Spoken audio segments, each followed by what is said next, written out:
94 Walf Sénégal dellu si di leen siyaar di siyaare mboolem ki toppal 94 Walf Sénégal chaîne analyse chronique yi nga xam ne lañ koy defal saa su nekk ci réew mi ak bitim réew jaajëfal nañ leen siyaar nañ leen way leen di toppal 94 Walf Sénégal tey cay ma ñëwati man ci ñi nga xam ne ni daanaka saa su nekk rek bés bu yàlla sàkk voilà fas yéene wuñoo daal di def lu dul rek chaque jour rek ñuy xool ba xam nañ la ñuy meebee nit ñi voilà léegi ñu ngi ci équipe nationale kenn ku ci nekk yaa ngi carte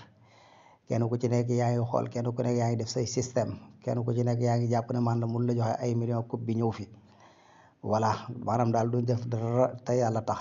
wala ñu ci def te yàlla tax bariwul voilà kon loolu yëpp c'est parce que lan la xaalis la ñu wut dañuy business rek voilà ku leen fay daal voilà coupe bi ñëw waaye ku leen fayut coupe bi di ñëw voilà xam nga jamono yi ci ginnaaw ba nga xamee ne coupe moom dañoo tëwoon lan lañ daan wax coupe du mës a ñëw dugg Sénégal bari na ci ñoo xam loolu rek lañ daan wax voilà bu ko defee nag ñu leen di gis ci suuf xëy na mën naa am ñenn ñi nga xam ne yor nañ seen alal gis leen ci suuf woo leen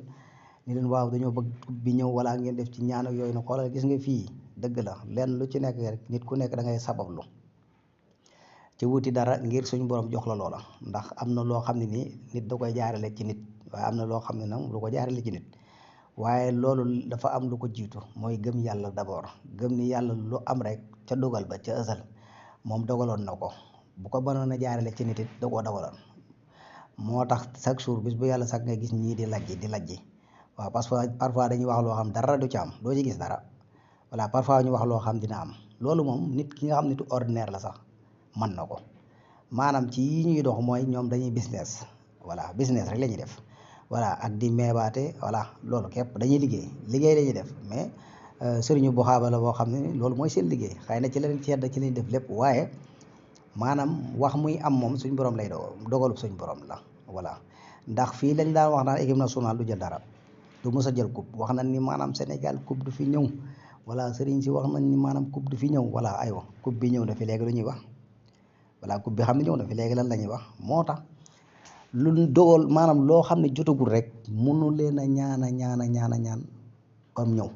waaye lu jot bu maanaam nitu ordinaire sax bu ñaanoon dina ñëw kenn mënu ci dara waaye nag da ngeen di wax ne ñun dañuy business nit ñëpp xam nañ da ngeen di liggéey business ngeen di def moo tax kenn ku ci nekk yaa ngi kàmbal sa bopp kenn ku ci nekk yaa ngi wane sa bopp kenn ku nekk naa waa bu ma joxee lii waa coupe bi ñëw fi voilà ñi ko ciy wax ñëpp man de wax dëgg yàlla xëy na jamono dana fa egg de ñii ñëpp lu ñëw rek ñu taq ci rëpp doon ay sëriñ maarab yoo xam ne di meeb nit ñi di nax nit ñi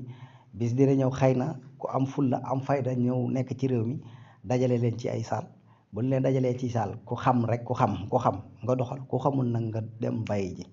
wala nga génn saali jàmbur yi ak appartement jàmbur yi ngeen làqatu dem ca àll ba ngeen bàyyi ji wala ngeen sàmm ji parce que dafa am loo xam ne ni nekk ci saali jàmbur luwee meeb nit ñi nax leen daal di doxu